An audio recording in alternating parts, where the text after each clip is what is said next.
প্রমোদ চৌধুরী ছিলেন একজন বিশিষ্ট বাঙালি লেখক, প্রাবন্ধিক, সমালোচক এবং শিক্ষাবিদ।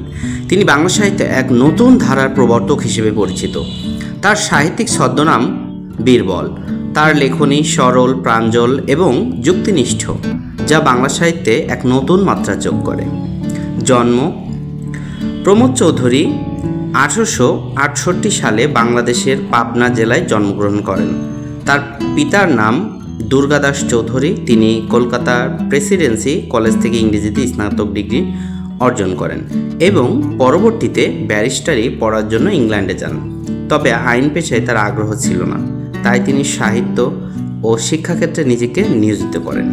সাহিত্যিক অবদান: প্রমোদ চৌধুরী বাংলা সাহিত্যে আধুনিক গদ্য রীতির প্রবর্তক হিসেবে পরিচিত। তার লেখায় যুক্তি, বুদ্ধি এবং বাস্তববোধের প্রাধান্য ছিল।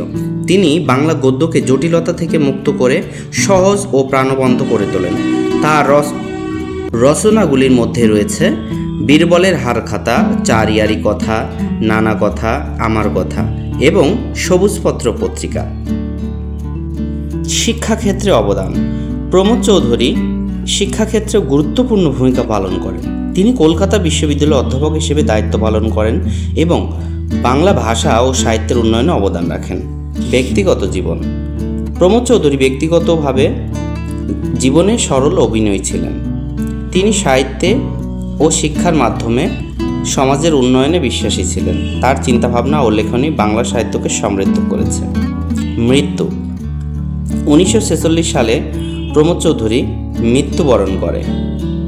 তার সাহিত্যিক ও শিক্ষামূলক অবদান বাংলার সাহিত্য ও সংস্কৃতিতে চিরস্মরণীয় হয়ে আছে।